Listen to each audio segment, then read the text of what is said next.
Oh. Why is that? I don't have. I'm only used to it. Meanwhile, I had to adapt. When I was a manager at Mainz, maybe that explains it a lot.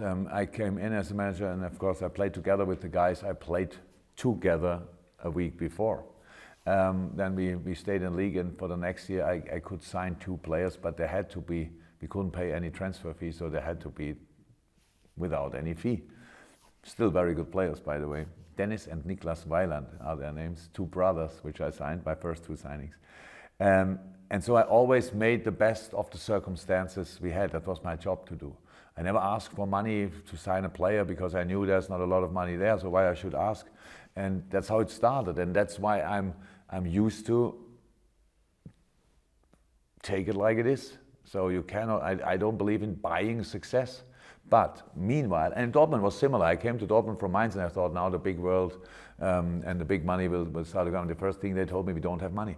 Yeah, and I said, oh, interesting, what does that mean exactly? And they told me, okay, we have this and that. You can have young players, which will have maybe in the future big value. So we signed Neven Subotic for 5 million, Mats Hummels for 5 million.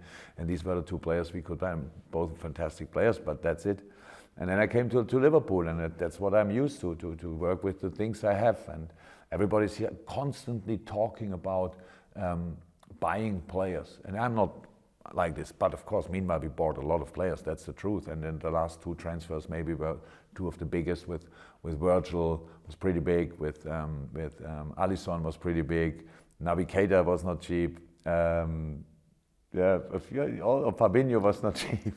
So they all cost money, obviously. The thing is, the thing I love most is to work with the boys on the pitch. So that's what I love most, to interact with the boys. But on the other hand side, I'm not silly. So it means we ought to be competitive. You need to sign players, and the players we signed, they fit football-wise and from character-wise, mentality-wise as well. So it's just a win-win situation for us. We can help them, they can help us, and at the end, hopefully, everybody's happy. So I'm not too different. I only started different to other managers. I couldn't start with big teams. I started with a small team, which was good, but I had to learn the business part of the business. Meanwhile, I'm used to it.